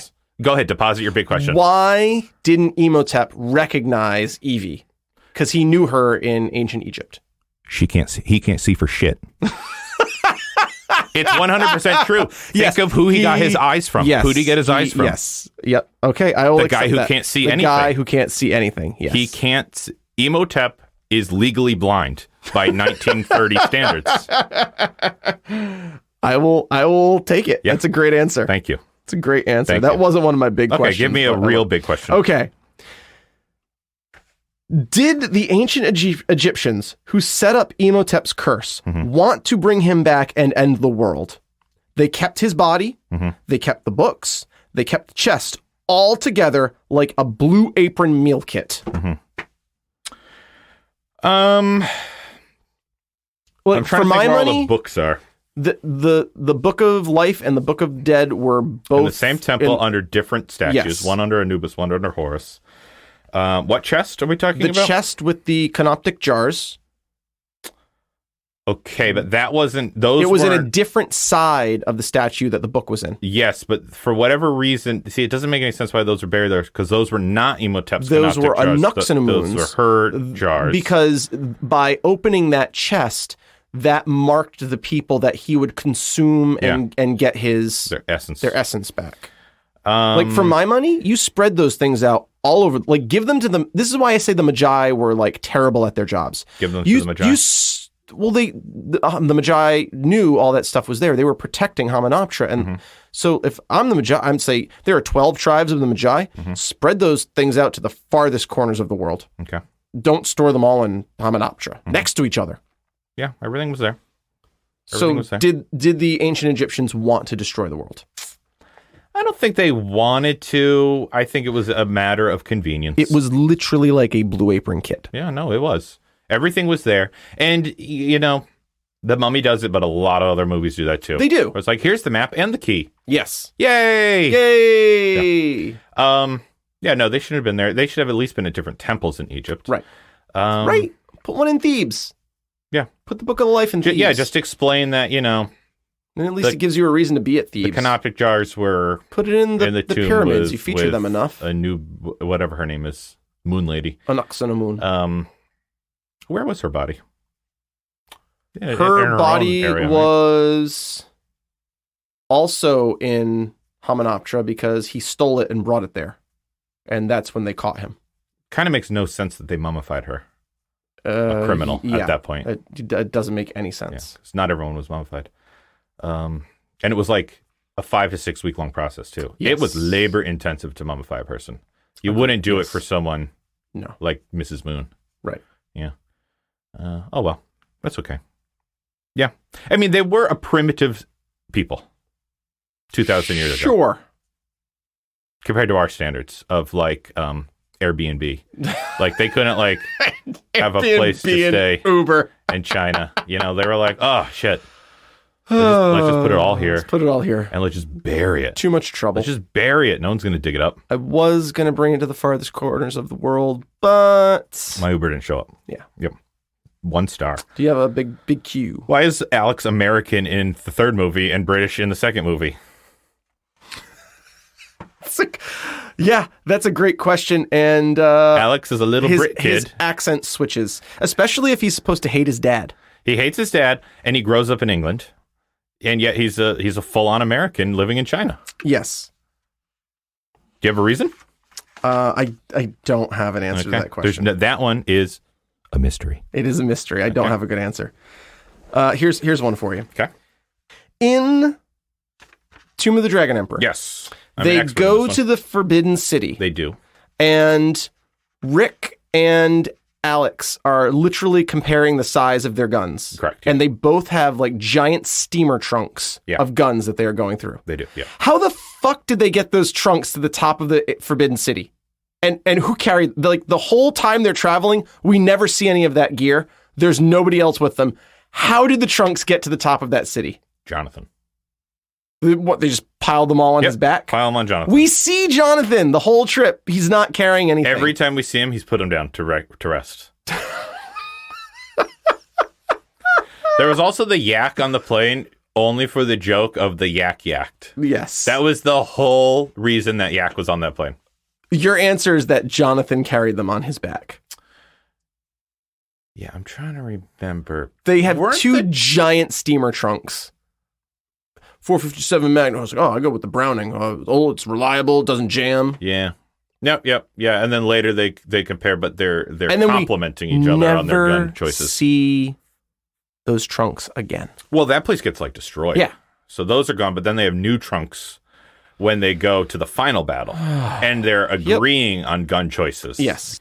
It's the comically large mallet that inexplicably fits in your pocket. Yeah. You know, it's like, that's not the universe we live in. In the first movie, Rick O'Connell has the duffel roll. But that makes sense, and he always carries it with him. Yeah, the duffel roll of heavy weapons that floats in the Nile. Yes, that floats in the Nile, yes. But he also has the magic revolvers that never run out of bullets until the story needs them to run out of bullets. Yes. Yeah. But, okay. So that was it was Grievous. It was Grievous. So your answer is Jonathan carried them Jonathan carried them all. All right, sure. Yeah, the yak was supposed to, but the yak got sick. It's sick, and they had to send it home. Yep. Yeah, okay. The yak yacked. Your question was disgusting, by the way. It was... How do the Yetis know touchdown from American football? They're so high up on the mountaintops, and the tops of those buildings act as giant antennas. And they built television sets out of the remains of everyone they've eaten. Yeah. Exactly. I'll accept it because they were so dumb. That was like the dumbest part of that movie was when she like calls into the mountains. Yetis. She's like, I don't think she yodels, and that was a bad yodel, but she like calls to the mountains and is like, help us, and 3 fucking yetis come out of the mountain. 3. A dozen of them. No, some are taken out immediately. There were only 3. I'm pretty sure there were only 3. But I'm not willing to watch the movie again to verify. They were awful. But, long-time listeners, if you end up watching it, count the Yetis, let us know. I'm pretty sure there are 3. Do you have another? Yes. Okay. Why did... I call him Jet. Jet Li. Oh, yeah. You're on a first-name basis? Yeah. Why did Jet, not Mummy, keep destroying his face only to regenerate it instantly? What the fuck? I think that was to be menacing. I think the destroying his face... It was a cool effect. Yeah. Don't get me wrong. And I think that was Mummy 3's version of Imhotep's elongated jaw. You know, like he would go... Makes for great audio. Long-time listeners. Sketch just came, like, shockingly close to detaching his jaw. Shockingly. Yeah. Because you could argue that Imhotep did that to suck everyone dry, but he also did it sometimes just to like be like, like, because there's off my lawn. There's like one scene where like, it's when the cat shows up and he's like, and then he turns detaches and like, his full python mouth. Yeah, and then like Voldemort swipes his cape and like runs out the window. Cyclone tornadoes. Is he made of sand? I don't understand how he turned into sand. I think that's tornadoes. Just part of the. I think part of the curse is he's like one with the desert.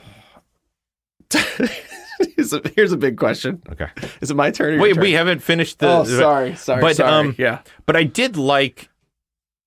I did like the Curse of Terracotta. Like, I did think that was a clever curse. Sure. Yes, I agree. And it looked cool. Why did he keep destroying his face? But he did keep destroying his face, and also, like, when you watched it, like... He was far more menacing with the destroyed face. He was. But I think that was harder to render. Sure. So I think that was just a lazy decision. And it was comical. He'd like get super upset, his face would explode, and then it would instantly reform. If they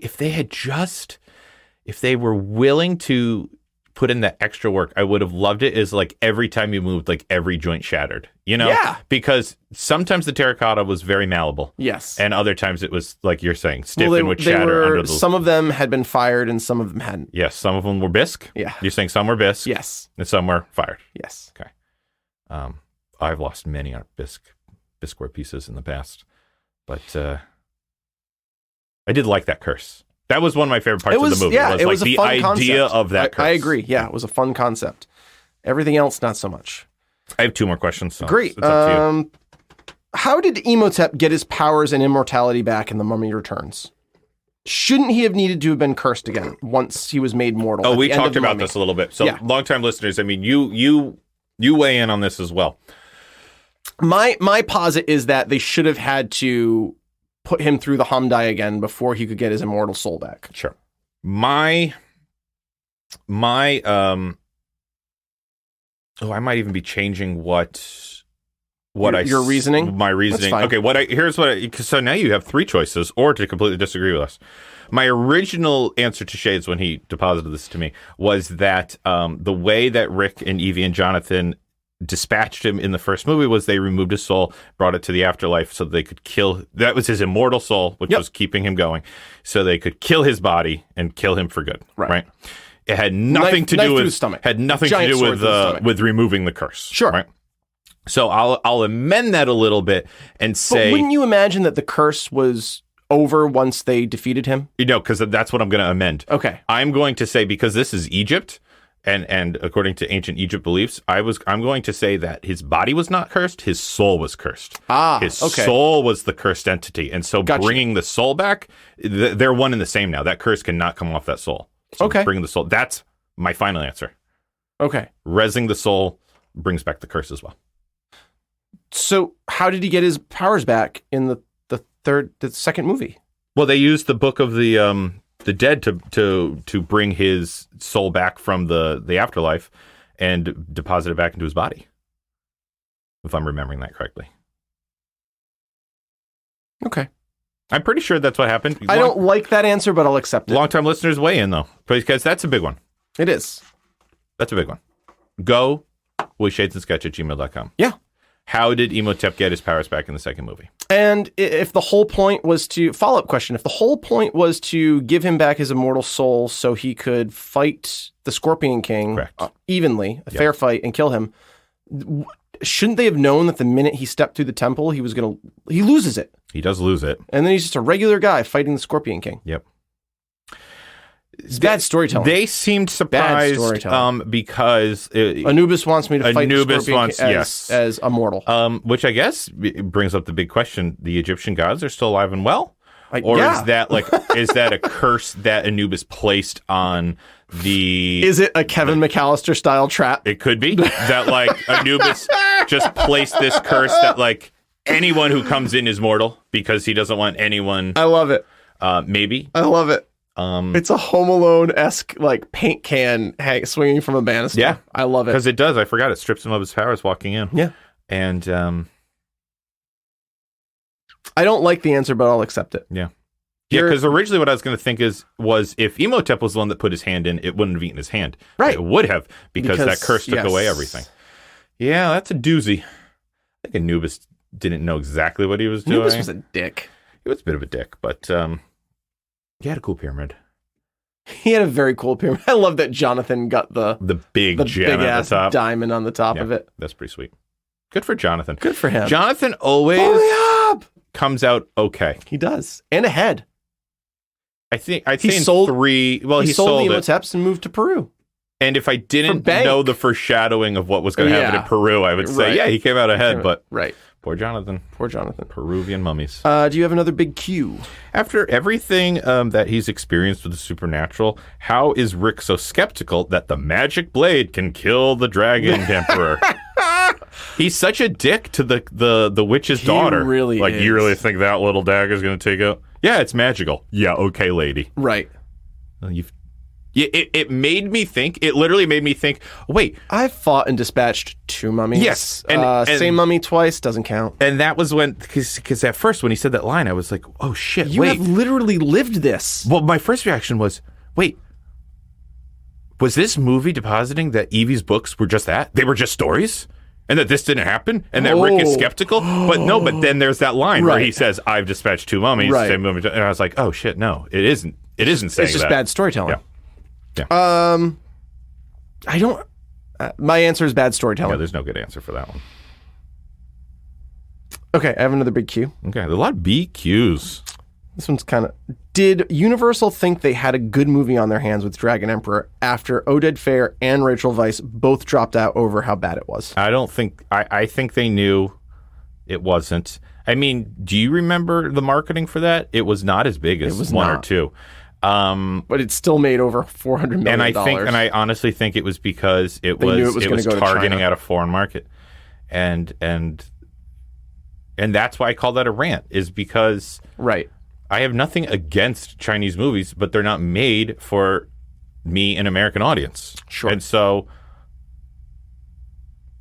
they don't hit me the way my tastes have been raised because they have been raised by the media I've grown up in. Right.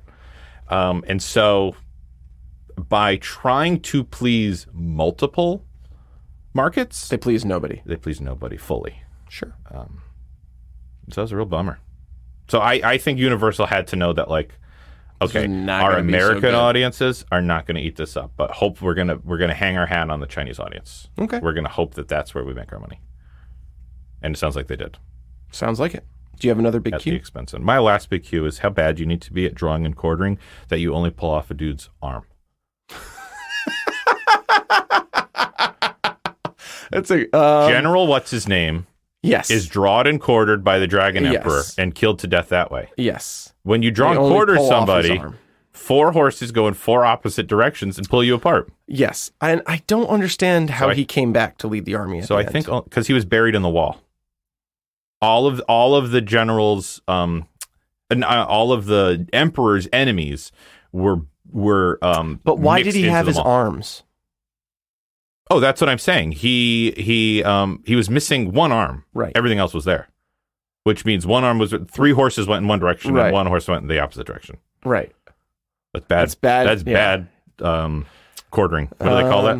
Drawing and quartering. Well, I have an answer to that. Okay. The wall was in one of the directions that they were running, so it limited. Only one of them could actually go, and the other was stopped by the wall. You know what would have been awesome is if, again, they didn't put this much thought into it, if he had just mismatched arms and legs. Yes. Like he just grabbed arms and legs from other people. That'd be great. It would. I would have 100% been on board with that. Don't they also wrap one around your neck when they draw and quarter you? I don't know, because that's the quartering is your divided by 4, right? The quartering is your appendages. The drawing is your head. Oh, is it? Right? I don't know. I always drawn and I'm quartered. not an expert on torture, but although we have seen enough movies that should count as torture. Yeah. I always thought a horse-drawn carriage, it's just like the horse draws something behind it, and that the drawing would be the quarter of the person that it's drawing away from the other horses. Okay. Long-term listeners, right into the show. If you are an expert behind drawing and quartering. Yeah. And would you leave 3 appendages intact? Yeah. It seems unlikely. It's very. The only explanation is there wasn't enough room for those 3 appendages to be pulled away. Yeah. Yeah. Because the camera was kind of mounted in a corner. Yeah. So 3 of those horses could have stopped at the wall. Exactly. And the rope could have been too long. Yep. And they would have, shit. Damn it. Yeah. And then they just go over and they shoot. That's all I've got for you.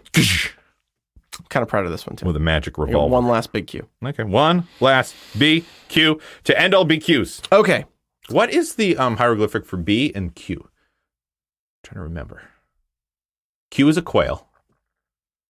Little quail chick. This makes for great audio, long-time listener. Sketches staring at the ceiling. I wanted to say deep B in is thought. B might rambling almost incoherently. B might be a basket, but that might be K. I'm going to look that up. Okay. Go ahead, ask your is B. Is your beautiful mind moment over? Mm-hmm. Okay. No, I just do a lot of hieroglyphics in my day job, and I was trying to remember what a B is. But guys, Sketch's day job is as a consultant Egyptologist. I'm an Egyptologist, everybody. Yeah. Yes, you are. Who doesn't know who Imhotep or Anaxa I was just going to say, you had no idea who Imhotep is. That's why I'm really counting on the side gig. Yeah. We're longtime listeners, our Patreon subscribers. We're counting on you to not let Sketch and Doodle starve. My Egyptology career is in shambles. Okay, final big Q. Okay. If Imhotep can travel in a giant cyclone of sand almost instantaneously, why in The Mummy Returns does he travel by train? Love the train. I also love the train. Great set piece. But if he can literally disgusting bathroom. Oh my God. I don't even think I recognized as a child what all those handprints were made out of on the wall. I agree. Yeah. But also having traveled the Metro North line between Connecticut and between Boston and New York, it's pretty accurate. Okay. That's a shades only. I love Metro North, so Metro North is I'll take passes. Not Metro North, but the Amtrak line. The Amtrak line. That's shots fired, Amtrak. Can't take Amtrak. Clean your bathrooms. So why does he travel by train? Well, if he can instantaneously travel from point A to point B, and also pull multiple people with him. Yeah, he can. He can. Why do they travel by train and allow Rick and Evie to follow in the dirigible, which I loved, by the way. That the dirigible it was right out of Teddy Ruxpin. Yep. That was that had to be like a Teddy Ruxpin Easter egg. Do you remember their airship in Teddy Ruxpin? No, I don't. It looks almost exactly like that. But I did really like the dirigible. Why does he have to travel I love by Teddy train? Ruxpin. Right into the show if you love Teddy Ruxpin. There's no reason he himself has to travel by train. Right? Couldn't he just pop from place to place with Alex and get the next clue and just pop and just appear in Amshare weeks before Rick and Evie? Yep, he definitely could. Okay. Yeah. Why travel by train? Big oversight. Maybe he's tired. Beast Boy, you can fly. Yeah, he might have been tired. Why do you need a moped? I'm trying to think. Was he still doing sand stuff in the second movie? He makes the giant water wall. He does make the giant water wall. So, if he has all of his powers back, I don't think he travels by cyclone in the second movie. He can control the Nile. Consequently, it makes no sense. If you look at the blooper reel or behind the scenes and you see Imhotep walk out into the Nile, he's basically standing in a puddle. Yeah. And all of that water is CGI. I also like the blooper reel where he leaves the train and he starts doing a scene and there's a plane flying overhead. Yeah. And like he starts to hear it and it's like, it makes great audio, but I'm skeptically looking up to the sky. Yeah. Yeah, no, that's a great question and it makes no sense and it was a big oversight. Okay. And it was made just for the set piece of the train. That was my last big cue. Which I loved. I loved the train. Yeah, I love the train too. I think that brings us to... The yak yacked. So gross. so much vomit. It was so much vomit. And it was milky, as if the yak eats milk, but a yak eats don't grass. Remind me. Please don't remind me. Oh, boy. Anyway, Shades of Sketch recommendations. Shade, do you want to start us off? Sure. I am going to recommend another independent comic. Ooh. As you may know, or not, if you're hearing this for the first time, I am no longer reading mainline DC Marvel comics. I am only reading independent books, and I would love for you, the longtime listeners, to write in with recommendations for me. Because I've exhausted everything that's been recommended to me at this point. But I'm going to recommend God Country. This is another Chad Julian recommendation. Thank you, Chad. God Country posits the story of there's this older gentleman who's in the stages of dementia, and he's just a bastard of a guy. He forgets who his children are. He doesn't know why they're in his house. He yells at him, screams at him. He's just disheveled, like he's unkempt. His fingernails are uncut, and he's just like a burden on his family. And one night, out of the sky falls a giant sword, like Cloudbuster-esque sword, a monstrous sword, and Emmett. He walks out into the field where this just giant-sized sword has fallen, and he touches it, and it's instantly healed. No. He gets his memory back, clarity of thought, he recognizes his children, he's strong again, he's vibrant. Does he get nicer? Yes. Oh, good. Thank goodness. He has clarity as long as he is in proximity to the sword, as long as it's touching him or on his person. Mm-hmm. And he's got his life back. And then the god whose sword this is shows up. Yeah, wants it back. And says, you have to give it back to me. And Emmett asks, he says, well, what'll happen to me if I give you the sword back? And you'll go back to the way you were. And Emmett looks at him and just, no. And he kills him with the sword. And yeah. Oh, really? He's like, that's a good guess. No. He's like, he fights him, he beats him, and he sends him back to like his dark side-esque or Thanos-esque father. And he's like, look, I went and talked to him. He's like, he's not giving the sword back. I don't know what to do. And like a Thanos-esque god descends in Nebraska, and Emmett has a choice. He can fight and possibly like destroy the world, or give the sword back and go back to the way he was. And it's just it's beautiful. It's drawn so well. Give me the name of that one more time. God Country. God Country. And it is just beautifully drawn, and it's such like a great story and message. It's just one graphic novel, no sequels. Strong recommendation. It's one of my favorite things that I've read this year. Check it out. God Country.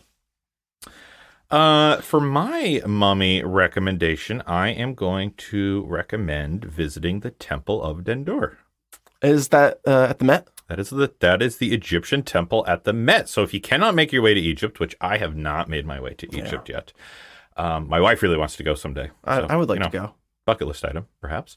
But the Metropolitan Museum of Art in New York City has a full Egyptian temple. Yep. That they... I don't think they let you go inside of it anymore. They let you go into the doorway. Yeah. So you can see the concave. When you and I went, they let you go all the way in.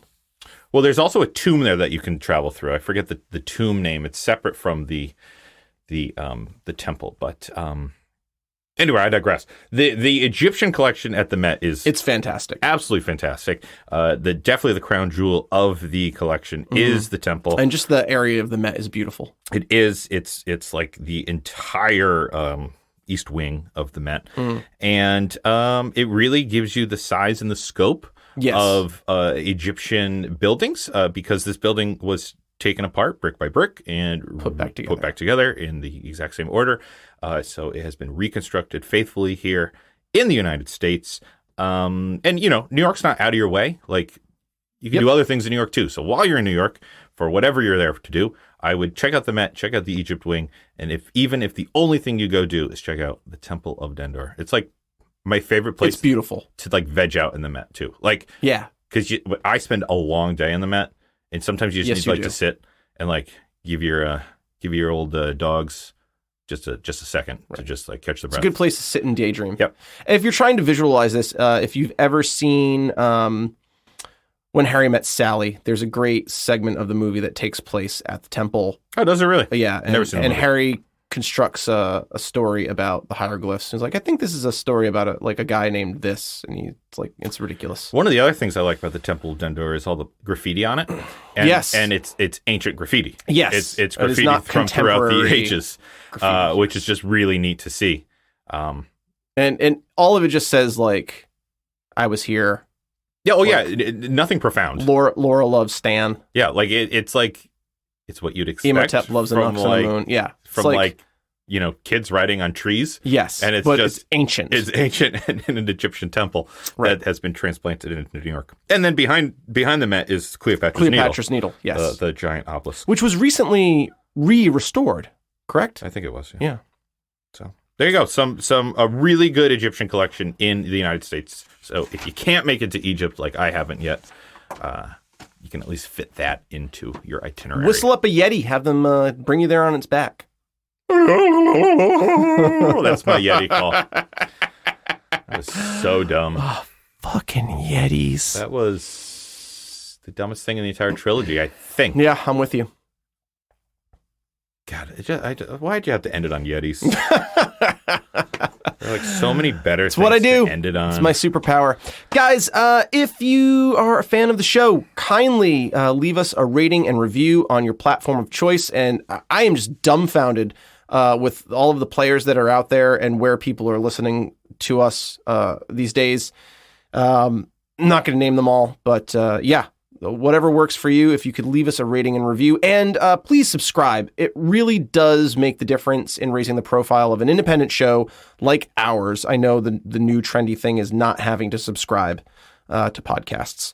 But if you want to help us out, if you like what we're doing, please click that little subscribe button. It makes the difference. You can also email us at gowithshadesansketch@gmail.com. You can find us on Twitter at Shades and Sketch. That is correct. As we said earlier, if you want to side with me on some of these topics, go for Sketch. And if you think my perspective and take on what we were talking about makes more sense to you, you can tweet directly at me, go for Shades. Yeah. You can also find us on Facebook. Just search the way you Geeking find Out, anything on Facebook. Yep. Or just Shades and Sketch. And we have a Patreon. We do have a Patreon. Well, this episode is proof that we have a Patreon. Patreon.com/Shades and Sketch. And thank you so much to our Patreon subscribers and supporters.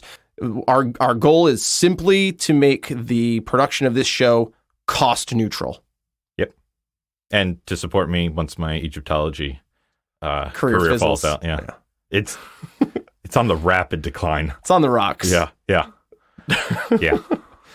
Thanks so much for listening, longtime listeners. Wait. And Sketch, you going to take anything? I am taking a little bling. The bracelet of Anubis. Oh my God. I love the bracelet of Anubis. I hate the bracelet of Anubis. Why did you have to take that? Well, if you're going to take the bracelet of Anubis, I have to take the spear, the ASP baton spear of destiny, just in case. Yeah, I just want That is not what I wanted, but I'll take that. I just love dogs, and I get a whole army of dogs. Oh my. Little sand dogs. Egyptian god. I wonder if I can summon them like in their puppy form. Wouldn't that be adorable?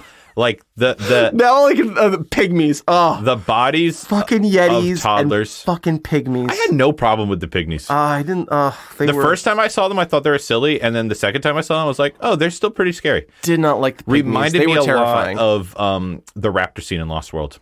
Sure. Because of like the set, like the tall grass. That was definitely stealing that. Yeah. Came out way after. I really didn't mind the pygmies. Anyway, all right, yeah, I'm taking this ASP Badon spear. It's smart. I will use which my for bracelet some reason for good. has like the Star of the Kremlin on it. I don't know. And it. You know what it looks like? It looks like a trophy from like one of the like a Cold War era like Olympic Games. Yeah, I could see that. I also always saw it as a like a baton, like a parade master's baton. Agree. Yeah. So we got to end this episode. You could take your baton. I'm going to take the baton, and I'll take my bracelet of death. All right. Maybe we'll see you next time. Maybe we'll see you next time.